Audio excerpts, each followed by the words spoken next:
Hi there, I'm Mahesh Bhagwat. Welcome to my weekly show where I talk about Nifty plus stocks that caught my attention. So without much ado, let's move on to Nifty and the various stock charts. This is the Nifty weekly chart. Nothing of great significance here except that Nifty has found resistance at an earlier trend line that had acted as a support until February. Plus, this week's candle is like a dark cloud cover. Except that this week's open is not really above the last week's high, which makes this dark cloud cover not the perfect dark cloud cover.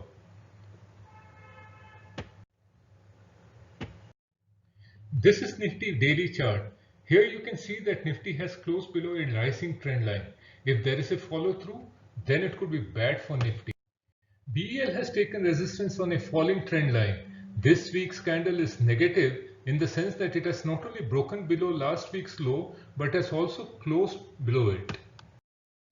The thin white curve that you see is the 50-week moving average. This has acted as a resistance for Bharat Forge. To top that, there have been two weak candles after a significant rally from March lows.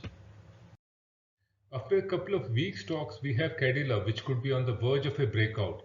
Cadila has been in a narrow range between the two white lines. A rally above last week's high could show strength. In all my charts, the white line, the white curve that you see is the 50-week moving average. Havells is another stock that has taken resistance at that. Look at the resistance that HDFC Bank is facing at the 50-week moving average. Look at the candlesticks in the last 3 weeks. There's a hanging man and a Morubozu candle there. The overall pattern is that of an evening star. This evening star coming at a 50-week moving average is pretty significant.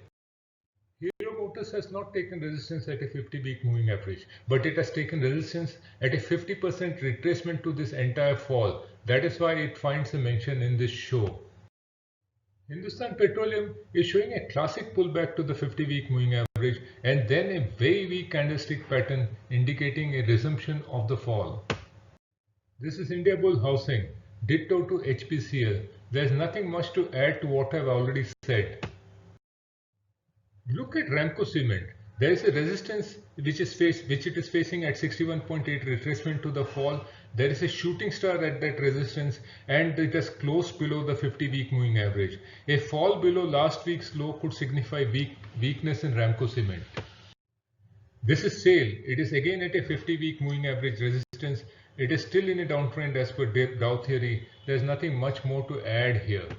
After so many potentially weak charts, we have a potentially strong one. This is Sun Pharma. It has broken above all kinds of resistance. The strength in the chart is pretty evident. However, trading this breakout with the right risk to reward ratio is another matter altogether. I've seen so many charts this week which show a pullback to the 50-week moving average, but Tata Power is yet to show a confirmation of the resumption of the downtrend. Horizontal line at the top has been a resistance for TCS several times in the last few years. The question is, will this time prove to be any different? TVS Motor is a classic, 61.8% retracement, 50-week moving average resistance, weak candle after a rally.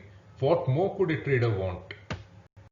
What we have done for you is to highlight stocks of interest, stocks which are at such levels that a trade can be taken with very low risk to reward ratio. If there is anything close to a holy grail on trading, then finding such stocks will definitely qualify as one. However, finding such stocks is only one insignificant step in becoming a successful trader. The other two are money management and understanding the psychological pitfalls of trading. Along with trading methodology, we cover money management and psychology of trading in great detail in our training programs. For more details, visit the www.themoneymojo.com. If you like what you saw and you want to be notified about our new videos, then please show your love by subscribing to our channel. Don't forget to visit www.themoneymojo.com for more on our training programs, podcasts and blogs.